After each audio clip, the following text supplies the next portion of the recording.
Oh dear.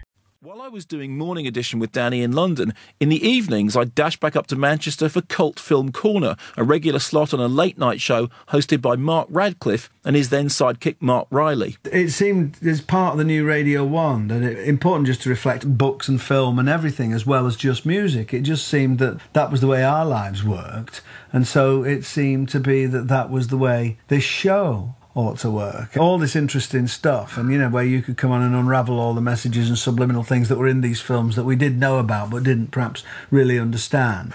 I wonder whether now, because actually you can get everything online and on video and DVD, I wonder whether that mystery is gone. I mean, I remember, for example, once on Cult Film Corner doing a long thing about Caligula, which at that point, you know, nobody had ever seen anything other than the very sort of cut version of it. There was something about the fact that you had to seek this stuff out that made it feel special, and I just wonder whether that's gone. Certainly, if you just look at music, when I was growing up, you couldn't hear them. If you were interested in music, you would buy The Enemy, you would buy Sounds, you would buy Melody Maker, and you would read about all these interesting bands and wonder what they sounded like. But you couldn't hear it.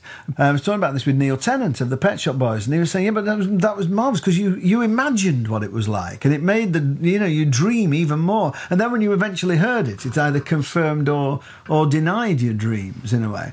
Because everything's available all the time, anybody can get anything.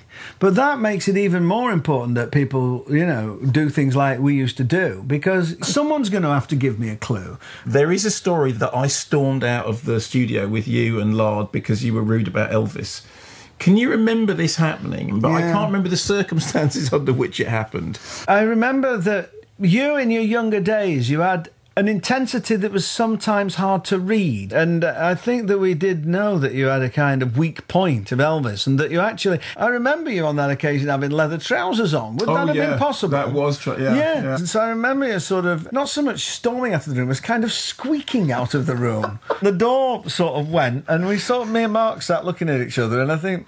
best bang a tune on then, our kid, you know, and I played a record, and then said, is he gone? Is he coming back?